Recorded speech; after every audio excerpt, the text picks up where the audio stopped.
बिस्मिल्लाहिर्रहमानिर्रहीम। जमात नहम और दहम के तलबा तालिबात को अस्सलाम वालेकुम। आज हम हिस्सा नज़म में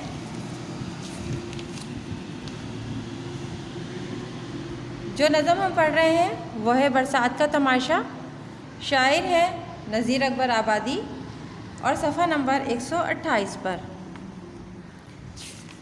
सबसे पहले हम नज़ीर अकबर आबादी का बारे में पढ़ेंगे। इनके तारुफ़ है, इनकी विलादत सन 1735 और वफ़ात 1830 है। नज़ीर अकबर आबादी का नाम वली मोहम्मद और तखल्लुस नज़ीर था। नज़ीर अकबर आबादी का असल नाम वली मोहम्मद था और तखल्लुस ये नज़ीर रखा करते थे। दिल्ली में पैदा हुए। आपकी वालदा गवर्नर आगरा नवाब सुल्तान की बेटी थीं। नज़ीर अकबर आबादी की जो वालदा थीं वो आगरा के गवर्नर की बेटी थीं और उनका नाम नवाब सुल्तान था। अहमद शाह अब्दाली ने जब दिल्ली पर हमला किया तो आप अपनी वालदा और दादी के हमरा अकबर आबाद चले आए। देखें, अहमद शाह अब्दाली ने जब दिल्ली पर हमला किया था तो अपनी वालदा और दादी के साथ ये अकबर आबाद तशरीफ़ ले आए। इस निस्बत से अकबर आबादी कहलाए। इसी वजह से इनको अकबर आबादी कहा जाता है। उर्दू और फ़ारसी ज़बान पर उन्हें दस्तरस हासिल थी, यानी उर्दू और फ़ारसी ज़बानों पर इन्हें महारत हासिल थी। इसके अलावा अरबी, पूर्वी, हिंदी और पंजाबी ज़बानों में भी महारत रखते थे।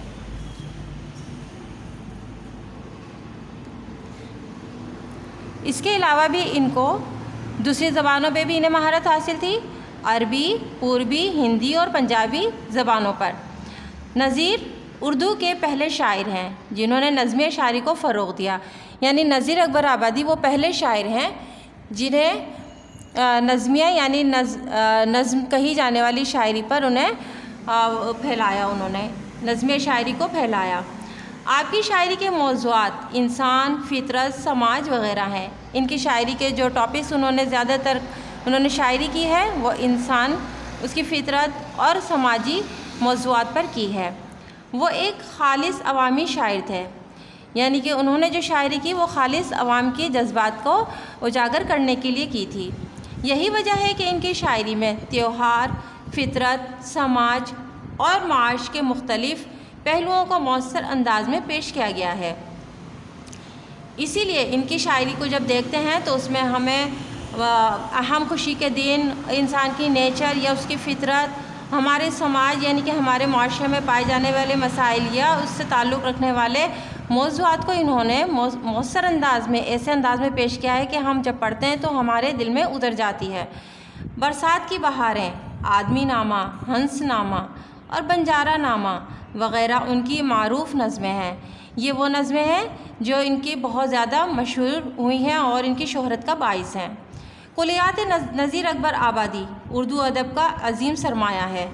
इनकी तमाम तर नज़मों को एक जगह इकट्ठा कर दिया गया है, उस किताब का नाम कुलियात नज़ीर अकबर आबादी है और ये उर्दू अदब का एक अजीम सरमाया समझा जाता है।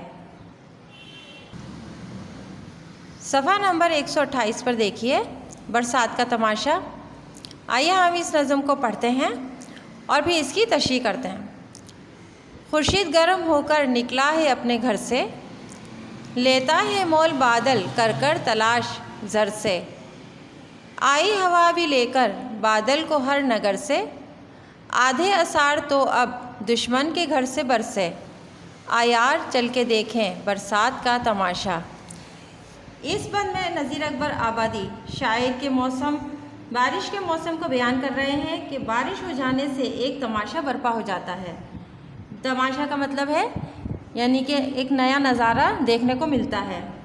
इस वजह से हर कोई बारिश की दुआएं करता है। नज़ीर नज़म के पहले बंद में बारिश होने की अलामात बयान कर रहे हैं। जब गर्मी ज़ोरों पर होती है और सूरज गर्म होकर निकलता है, आग बरसा रहा होता है, चारों तरफ गर्मी का राज होता है, हवा बंद हो जाती है, ऐसे हालात में जब बादल अपने आसपास बादलों को ढूंढ रहे होते हैं और उन्हें मिला रहे होते हैं, वो इन्हें अपनी मालो दौलत से ख़रीदना भी चाहते हैं। दूसरी बस्तियों से हवाएं बादलों को लेकर चल पड़ती हैं, यानी कि बादल आगे आगे को हो रहे होते हैं और बादल एक जगह को इकट्ठा हो रहे होते हैं। फिर हवाएं बादलों को लेकर जब चल पड़ती हैं उस इलाके की तरफ जहाँ गर्मी का ज़ोर होता है, सूरज आग बरसा रहा होता है। तो आषाढ़ यानी कि ये जो लिखा है आषाढ़ यानी कि बरसात के महीने को कहते हैं। यह हिंदी कैलेंडर में तीसरा महीना होता है। आधा महीना बरसात का गुजर चुका है और दूसरे इलाकों में बारिश शुरू हो चुकी है। अपनी बारी कब आएगी? चंद यार दोस्त आपस में मिलकर तय करते हैं कि चलो बाहर निकलो, बारिश क्या क्या खेल तमाशे दिखा रही है, चलकर देखते हैं। बंद नंबर 2 में देखिए, कासिद सबा के दौड़े हर तरफ मुंह उठाकर, को हर कोह दश्त को भी कहते हैं यूं सुनाकर, हाँ सब्ज जोड़े पहनो हर दम नहा नहा कर, कोई दम को मेघ राजा देखेगा सबको आकर, आ यार चल के देखें बरसात का तमाशा। कासिद कहते हैं पैगाम लाने वाली ठंडी हवाओं को, कोह दश्त पहाड़ों सहरा को कहते हैं और मेघ राजा यानी कि बारिश या बादल। इस बंद में नज़ीर अकबर आबादी बरसात का तमाशा बयान कर रहे हैं कि जब बारिश होने के आसार पैदा होने लगते हैं तो पूरब की हवाओं के ज़रिए, पूरब कहते हैं यानी कि शुमाली हवाओं को, कि मालूम होने लगता है कि अब बरसात होने ही वाली है। जब हवा चलने लगती है और बादल सब इकट्ठे हो जाते हैं तो लगता है कि अब बस बरसात होने ही वाली है। हर पहाड़ और तपते हुए सहरा पर से ये हवाएं गुजरती हैं तो इनको भी बरसात के आने की खुशखबरी सुनाई जाती है और इनको ये भी कहती हैं कि अब पहाड़ों और सहराओं में हरे भरे पौधों के निकलने का वक्त आ गया है। ये हरे सब्ज का जोड़ों का मतलब यही है कि अब हरे भरे होने का वक्त आ गया है। अब हर तरफ हरियाली भी आ जाएगी। कोई लम्हा गुजरा जाता है कि बरसात की घटाएं बादल बरसने लगेंगी, यानी कि जैसे जैसे वक्त गुजरता जाता है और बादल इकट्ठे होते जाते हैं तो लगता है कि अब बस बरसात होने ही वाली है। और ये जो सूखे पत्ते हैं ये सब बारिश से थोड़ी देर के बाद ही ये हरे भरे हो जाएंगे। अब बादलों और घटाओं का राज होगा, ज़मीन पर पानी बरसेगा। फिर शायर अपने दोस्तों को कह रहे हैं कि चलो चलकर देखते हैं, आ यार चल के देखें बरसात का तमाशा, कि आओ चलो दोस्तों देखते हैं कि बरसात का नज़ारा क्या है। बंद नंबर 3 में शायर साहब फरमाते हैं कि जब ये नवीद पहुंची सहरा में एक बारी,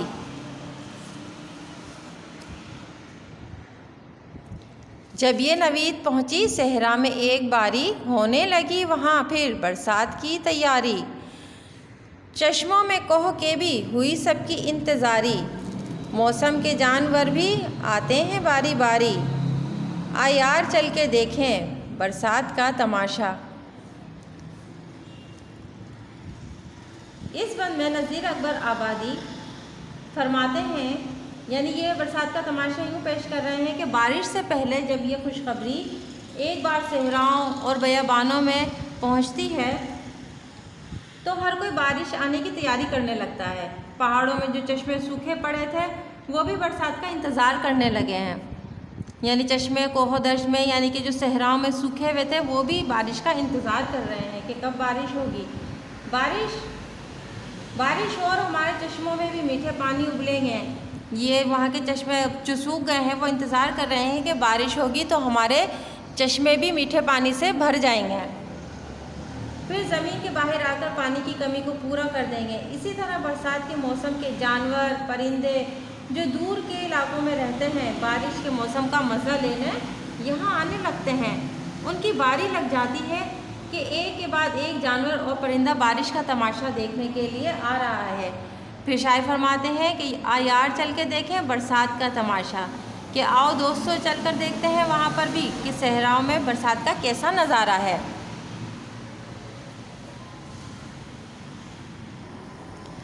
सफ़ा नंबर 129 पर देखिए, बंद नंबर 4। सावन के बादलों से फिर आ घटा जो छाई, बिजली ने अपनी सूरत फिर आन कर दिखाई, हो मस्त रात गरजा कोयल की कूक आई, बदली ने क्या मज़े की रिमझिम झड़ी लगाई, आ यार चल के देखें बरसात का तमाशा।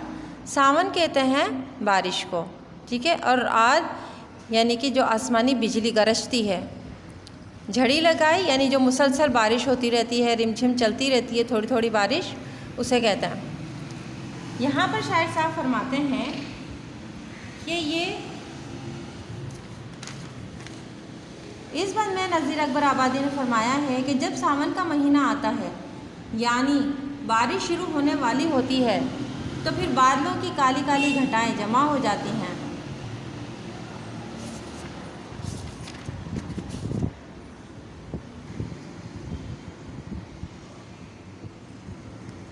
यानी सावन यानी बारिश की जब सारे बादल आकर एक जगह इकट्ठे हो जाते हैं और बिजली भी अपनी सूरत यानी कि अपने जो है आकर अपनी चमकने लगती है, तेज़ गरजती है। और तो फिर कोयल की कूक भी सुनाई देती है। कोयल की कूक जो है बारिश में बहुत हसीन लगती है और ऐसी ये जब कोयल जब भी कूकती है जब बारिश आने वाली होती है और रिमझिम जो है बारिश की लगी होती है। बदली ने क्या मज़े की रिमझिम झड़ी लगाई यानी कि बादलों ने, बदली का मतलब बादलों ने ऐसे बरसने लगे हैं कि बस जो है एक झड़ी सी लग गई है, मुसलसल बारिश हो रही है। हर तरफ जो है एक अजीब जो है हसीन समा है कि जो है बस देखो तो बस देखते ही रहो। फिर यहाँ पे वही बात के शायर साहब फरमाते हैं अपने दोस्तों से कि आओ चलकर देखते हैं बरसात का तमाशा। काली घटाएं हरदम बरसे हैं मींह की धारें और जिसमें उड़ रही हैं बगलों की 100 कतारें। कोयल पपी है कूकें और कूक कर पुकारें और मोर मस्त होकर जूं कूकला चिंघारें। आयार चल के देखें बरसात का तमाशा।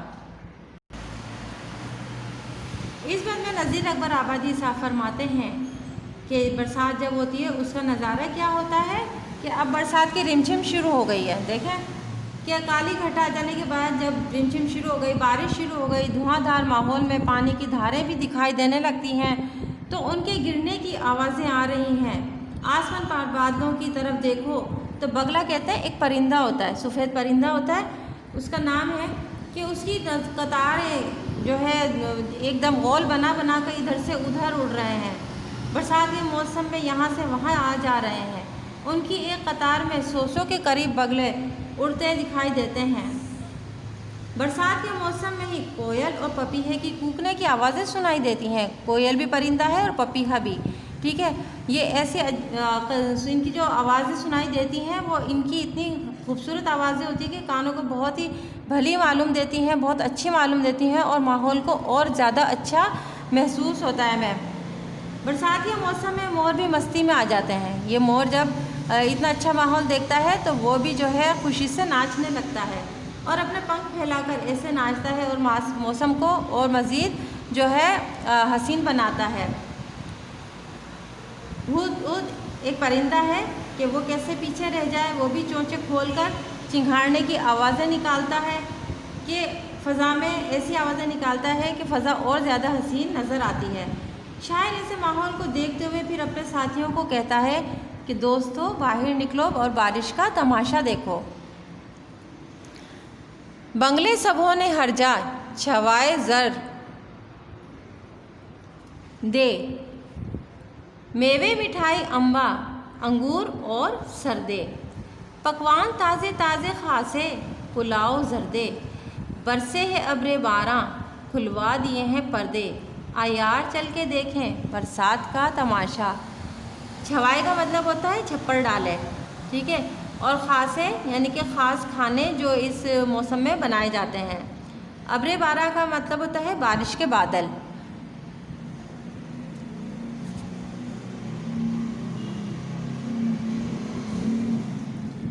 इस नज़म में उर्दू के अवामी शायर नज़ीर अकबर आबादी साहब फरमाते हैं कि घर घर और बंगले में लोगों ने पैसे खर्च कर करके छप्परे बना लिए हैं, ठीक है। आगे को छप्पर बनवा लेते हैं ताकि बारिश का पानी अंदर ना आए, ठीक है, खिड़की से अंदर की तरफ ना आए। छत के ऊपर बरसात के मौसम का मज़ा लेने के लिए छोटा कमरा भी बनवा रखा है ताकि बरसात के मौसम में झूले डाले जा सकें। बरसात के मौसम में किस्म किस्म के खाने भी पकाए जाते हैं। ये जो हम देख रहे हैं ताज़े ताज़े पकवान, पुलाव, जर्दे, ये सब जो है जब बरसात होती है तब पकाए जाते हैं। पकोड़े बनाए जाते हैं और मीठे पकवान बनाए जाते हैं, मेवे निकाले जाते हैं और सब में बांटकर खाए जाते हैं। ये मिठाई मेवे बनाए जाते हैं और सबको मिलजुल कर खाते हैं इसे। मिठाइयाँ तैयार करते हैं, किस्म किस्म के फल, आम, अंगूर, ये सर्दे, ये फलों के नाम हैं, और सेब वगैरह से तवाज़ो की जाती है। जब बादल बरसते हैं तो सबके पर्दे भी उतर जाते हैं, यानी ठंडी हवा चलती है और पर्दे इधर से उधर उड़ने लगते हैं, और घरों में लोग खिड़की दरवाज़ों से बारिश का तमाशा देखने लगते हैं। चलो ना, तुम भी चलकर बारिश का तमाशा देखो, ठीक है। अपने दोस्तों से कहते हैं कि आओ दोस्तों, चलो बाहर और चलकर हम बारिश का तमाशा देखते हैं।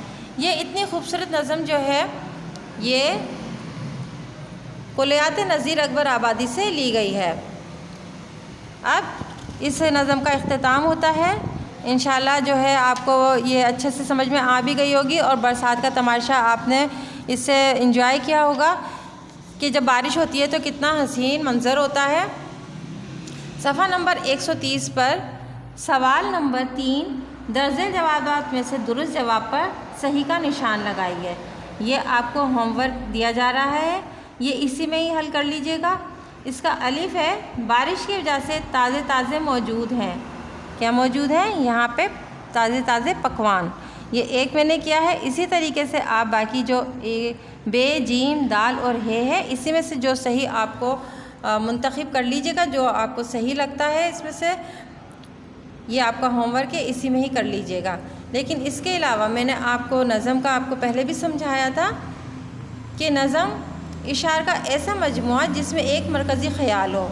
इसके लिए किसी मौजू की क़ैद नहीं होती और ना ही इसकी कोई हियत मुकर्रर है। देखिए, नज़म जो होती है वो एक मरकज़ी ख़याल के मुतल्लिक लिखी जाती है। उसका एक मरकज़ी ख़याल होता है, वो अपने पहले शेर से, जैसे आप देख रहे हैं, ये अपने पहले बंद से और आखिरी बंद तक एक ही जो है टॉपिक पर जो लिखी गई है उसी के ही मुतल्लिक बयान की जा रही है। लेकिन इसमें मौजू की कोई क़ैद नहीं, जिस मौजू पर चाहे नज़म लिखी जा सकती है। फिर देखिए, बंद 2 से ज़्यादा मिसरों का मजमुआ जिसमें कोई बात मुकम्मल की जाए, ठीक है। 2 से ज़्यादा मिसरे यानी कि जिसमें मिसरे 4 हों, और 4 मिसरों का जो शेर होता है, जैसे इसमें दिया गया है, इसमें 2 इशार एक साथ लिखे हुए हैं, यानी 4 मिसरे हैं, तो ये एक बंद है।